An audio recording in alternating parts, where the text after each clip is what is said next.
Nous sommes 3 semaines après Pâques, le 4e dimanche de Pâques, et le registre change. Jusqu'à présent, on avait l'impression que l'Église voulait nous dire « Vous y croyez vraiment à la résurrection ?» Vous vous rappelez les femmes qui arrivent toutes tremblantes au tombeau, qu'est-ce qui se passe? Comment ça se fait qu'il n'y a plus la pierre? Ou le dimanche d'après, Thomas, non, non, non, je n'y croirai pas tant que, etc. Viens Thomas, touche, mets tes mains, mets tes doigts. Jésus qui prend le temps d'attester la réalité, la vérité de sa résurrection. De fait, ils sont stupéfaits, on nous dit ils sont incroyablement heureux, mais certains avaient des doutes. On comprend, évidemment, se trouver devant un tel phénomène. Le plus étonnant, c'était l'évangile de dimanche dernier, je ne sais pas si vous en avez le souvenir. Écoutez, donnez-moi à manger, je ne suis pas un fantôme. Et il mangea devant eux, voilà.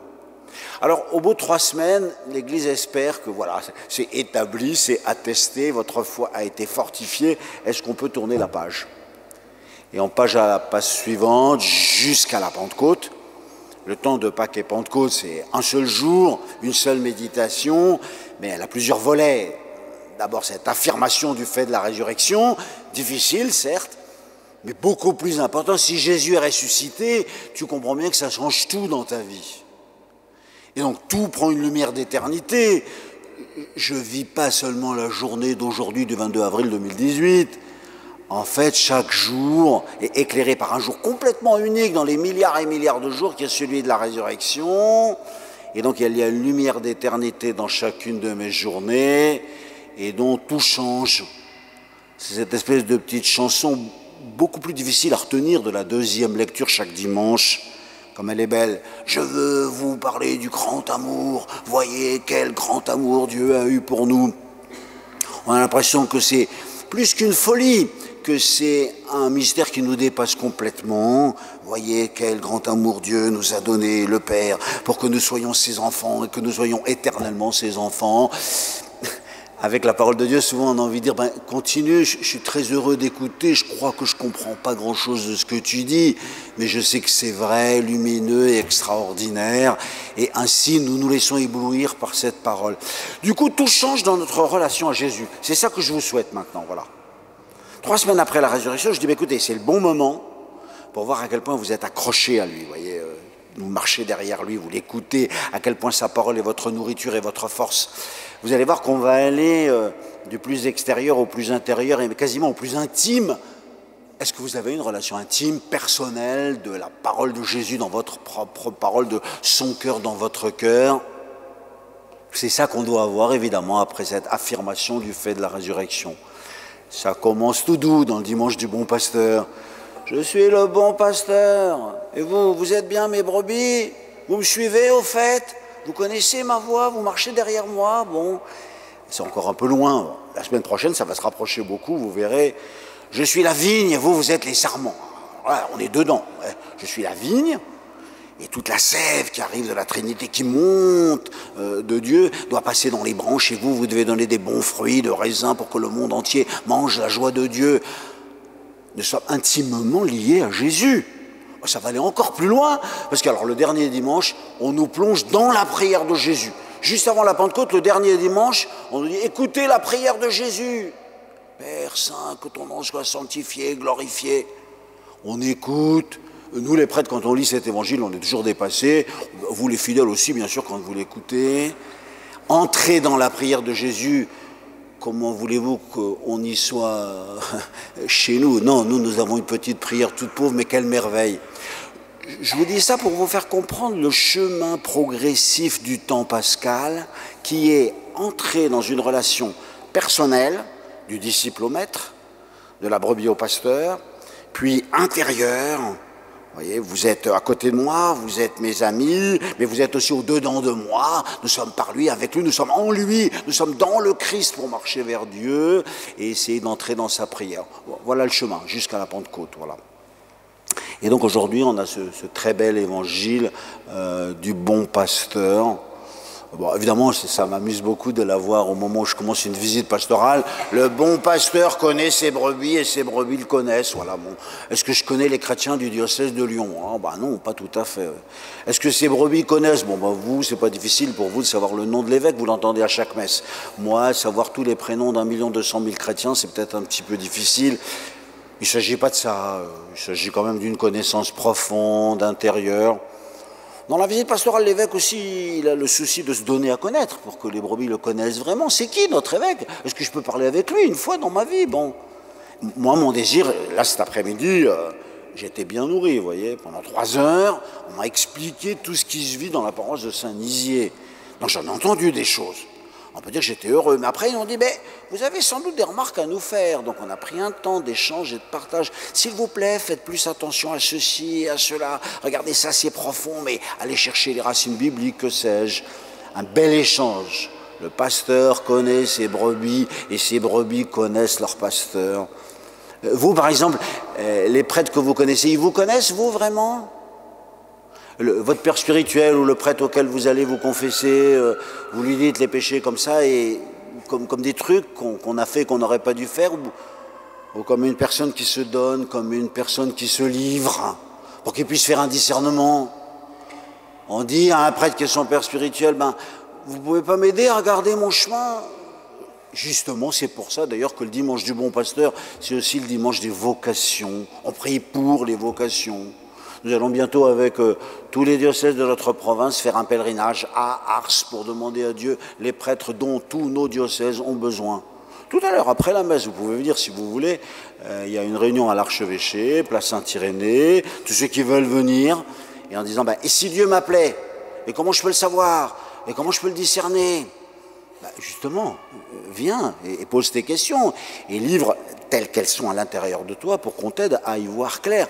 S'il y a un appel de Dieu et s'il te fait connaître sa volonté, bien sûr, dans le Notre Père, tu dis toujours que ta volonté soit faite sur la terre, dans ma vie.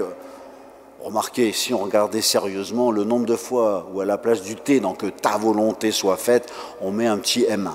Ça, c'est un problème aussi parfois. Donc, que ta volonté soit faite à toi, vraiment, Seigneur.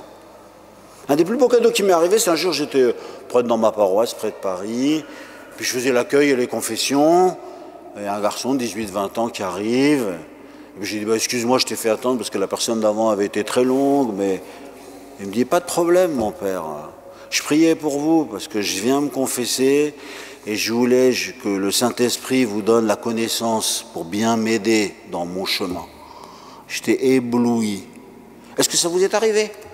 Priez pour le prêtre qui va vous confesser, afin qu'il vous connaisse, qu'il vous comprenne, et qu'il vous dise de la part de Dieu quelque chose de beau, d'utile, de profond, d'éclairant. Pour vous, c'est magnifique. Il est beau ce verbe « connaître ». Voilà, connaître son pasteur, connaître ses brebis, se donner à connaître sous la lumière, bien sûr, de Dieu. Évidemment, on comprend que ce soit aussi le dimanche des vocations. Vous voyez la conclusion qu'en tire aussitôt Jésus. Alors, comme le Père me connaît et comme moi je connais le Père, et moi je donne ma vie pour mes brebis. En fait, je ne suis pas content de la traduction qui est là, d'ailleurs, parce que c'est un verbe grec qui est beaucoup plus fort que donner. C'est un verbe où Jésus dit « je me livre, je m'offre comme un sacrifice ». Et je suis là, et pour elles le savent très bien, mes brebis, que je leur suis entièrement donné. On le verra dans la Passion, justement. Il se livrera, il se perdra, il se sacrifiera, il s'offrira pour nous. En fait, nous savons très bien qu'il nous est totalement donné. Si je vous demande quelles sont les paroles principales de la messe, 90%, vous allez me répondre au moment de la consécration, ceci est mon corps livré pour vous. Et nous savons bien que ce bon pasteur, il a entièrement donné, livré, totalement donné sa vie pour nous. Quelle merveille finalement, quel cadeau extraordinaire. Donc il me connaît et puis il se donne à moi. Et je sais bien que moi c'est la même chose que ce que j'aurai à faire. C'est-à-dire que toute ma vie consiste à me donner. Et si je choisis, ou si je suis appelé au sacrement du mariage, ce sera aussi un corps donné, livré à une épouse, à un époux, et puis qui donnera et livrera la vie à des enfants pour lesquels il faudra donner, se fatiguer, s'épuiser, précisément par amour et pour qu'ils puissent grandir et atteindre leur stature, leur liberté, leur plénitude humaine. Franchement, la phrase qui est au milieu de la messe, c'est la plus importante de la vie de Jésus. Hein. Ceci est mon corps livré pour vous. Mais vous savez bien que c'est la plus importante de toutes nos vies, à nous aussi. Pourquoi nous sommes là, nous les prêtres? Parce qu'un jour, Dieu nous a demandé, il nous a dit, voilà, est-ce que tu veux bien donner toute ta vie? Et ceux qui sont mariés aussi, ils savent très bien que le moment principal de toute leur vie, c'est le moment où ils ont dit, voilà, je suis entièrement donné, livré pour toi. Pourquoi faut-il qu'il y ait des prêtres? Pourquoi faut-il qu'il y ait des gens consacrés? Mais pour que Jésus puisse tenir sa promesse. C'est-à-dire qu'aujourd'hui, il faut bien que le bon pasteur soit présent. Ici, dans mon petit missel, il y a une phrase assez belle qui est de Saint Jean Eudes. Et il dit aux prêtres, il leur dit, vous êtes les yeux de Jésus, la bouche de Jésus, la langue de Jésus, le cœur de ce même Jésus. Vous savez, quand Jésus monte au ciel, les apôtres rouspètent. Il vaudrait mieux que tu restes, tu pourrais restaurer la royauté en Israël. Ils ont la vue un peu courte, évidemment. Jésus les renvoie d'un revers de main, il leur dit le contraire. Il vaut mieux pour vous que je parte. Je m'en vais vous préparer une place. À la maison de Dieu, il nous prépare une place. Mais son départ n'est pas un abandon. Je suis avec vous tous les jours jusqu'à la fin du monde. Et de fait, dans cette messe, il est là. C'est lui, par nos bouches tout à l'heure, qui dira ceci est la coupe de mon sang, le sang de l'alliance nouvelle et éternelle. C'est lui qui dit je te pardonne tous tes péchés. Il tient sa promesse et jusqu'au dernier jour, il tiendra sa promesse. Dans la vie consacrée, dans la vie religieuse aussi, on a l'impression que le royaume des cieux est venu en Jésus, on l'a vu dans les miracles, dans tout ce qu'il a fait, qui était extraordinaire. Et il y a une présence mystérieuse du royaume dans les religieuses et dans les religieux qui sont là au milieu de nous et qui nous disent, oui, eux ils sont vraiment à part, ils sont la présence du royaume, la lumière du royaume. J'y pense à cause des petites sœurs qui sont là, les petites sœurs des pauvres. Notre vie, elle sert à rien. La seule chose qu'on veut faire, c'est aider des personnes âgées, très malades, à arriver joyeuses et paisibles à la grande porte de leur vie et de l'éternité, dans une gratuité totale. Mais quel bonheur incroyable! Quelle pauvreté, quelle remise de sa vie! Il tiendra sa promesse jusqu'au bout, le royaume des cieux est présent au milieu de nous et il n'en partira plus jamais. Et voilà pourquoi dans une journée comme aujourd'hui, il faut aussi prier pour les vocations. Il faut d'abord prier pour les vocations. Bien sûr, le temps pascal, le temps qui nous conduit à la Pentecôte, se voit aussi dans notre première lecture. C'est-à-dire que c'est toute la suite. Au début de la messe, je vous ai parlé de la Pentecôte et de la confirmation. C'est la dernière phrase de Jésus. Vous allez recevoir une force. Vous serez mes témoins ici jusqu'aux extrémités de la terre. Et ils l'ont fait d'ailleurs. Et quand ils sont arrivés à Lyon, ça ne s'est pas bien passé pour eux. 40, 45 martyrs, etc. Mais enfin, c'est grâce à leur courage, grâce à leur obéissance, parce qu'ils ont été des témoins et des martyrs, que nous, aujourd'hui, nous pouvons célébrer la messe dans cette église Saint-Nizier. Et donc, entre Pâques et Pentecôte, tous les jours, tous les dimanches, la première lecture, c'est les actes des apôtres. Voilà comment ça a commencé au début de l'histoire. Quels sont les actes de vous, les apôtres et les témoins en 2018 ? C'est bien de voir l'histoire de Pierre et de Paul et de Jacques et l'extension de l'évangile dans tout le bassin méditerranéen. Quand on voit leur force, leur enthousiasme, leur courage, on se dit, évidemment, moi aussi, je dois vivre ce même dynamisme apostolique aujourd'hui. Écoutez, dans la petite page qu'on a lue dans la première lecture, il y avait peut-être celui que j'aime le plus. J'ai de l'affection pour Pierre, le pauvre malheureux, le pauvre Pierre. On peut dire qu'au moment de la passion de Jésus, il a été lamentable, n'est-ce pas? Il avait fait des promesses énormes. Je te suivrai partout où tu iras, même si tout le monde t'abandonne, moi. Bon. Et on a vu comment ça s'est fait, quoi.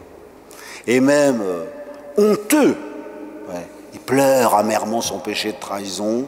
Quand il sait qu'il a été pardonné par Jésus, il a retrouvé toute sa force, sa lumière, son assurance. Et je dirais même son humilité. Je vais vous montrer un petit détail. Dans la lecture d'aujourd'hui, Pierre parle au chef des peuples et à tous, et puis il commence à parler aux Juifs, et il dit, moi je suis venu pour parler de Jésus, vous l'avez fait mourir, Dieu l'a ressuscité d'entre les morts, et ce Jésus, c'est la pierre angulaire, c'est la pierre vivante, c'est la pierre d'angle de tout l'édifice. Pierre, il lui est arrivé un drôle d'événement, qui vous est arrivé à personne d'entre vous. Un jour, il rencontre Jésus et je lui dis, mon cher Simon, tu vas t'appeler Pierre. Vous, ça ne vous fait aucun effet, parce qu'il y en a plein aujourd'hui qui s'appellent Pierre et Pierrette et Jean-Pierre. Mais c'est un petit peu comme si Nathalie qui est là, je lui dis, bonjour ma petite Nathalie, tu vas t'appeler Caillasse. Ah ben ça vous ferait un choc, voyez, ça vous ferait un choc. N'oubliez pas, n'oubliez jamais le choc que ça a fait pour Pierre. Pourquoi il m'a changé mon nom? Pourquoi il m'a donné le nom d'une caillasse? Pierre. Et alors à ce moment-là, c'est pour lui toute sa vocation, qui lui a été donnée directement par Jésus. Et bien vous savez ce qu'il fait? Il dit la pierre véritable, la pierre angulaire, sur laquelle tout l'édifice repose, c'est lui, Jésus. Et après, c'est le seul dans tout le Nouveau Testament. Dieu sait si on en parle de l'Église. Et Paul, il nous dit, vous êtes le champ, vous êtes le temple, vous êtes le corps du Christ, vous êtes les membres, vous êtes ci, vous êtes ça. Mais le seul qui dit, vous êtes des pierres vivantes, comme par hasard, c'est Saint Pierre. Moyennant quoi, en nous montrant Jésus, la pierre angulaire, et nous, les pierres vivantes, il a disparu. Quelle humilité! Il dira plus un mot de lui, et il ne parlera que du Christ et que de nous, pour nous faire cadeau de la grâce qu'il a reçue. Vous tous, vous êtes des pierres vivantes. Eh bien, mes bons amis, c'est le voyage que je vous souhaite dans la suite des Actes des Apôtres, quoi. Vous êtes des pierres vivantes, vous le savez très bien. Prenez modèle sur celui-là. Ben, dans votre vie, c'est pas tout brillant, ben, dans la sienne non plus, voilà, rassurez-vous. La grâce de Dieu est plus forte, toujours plus forte. Et notre grand bonheur, c'est de participer à cette construction, d'être des pierres vivantes. Mais pour que l'édifice puisse continuer d'être construit, tu es pierre, et sur cette pierre, je bâtirai mon église. Il faut que nous soyons des pierres vivantes entièrement remises entre les mains de Jésus, car c'est lui qui bâtit le royaume, c'est lui qui bâtit son église.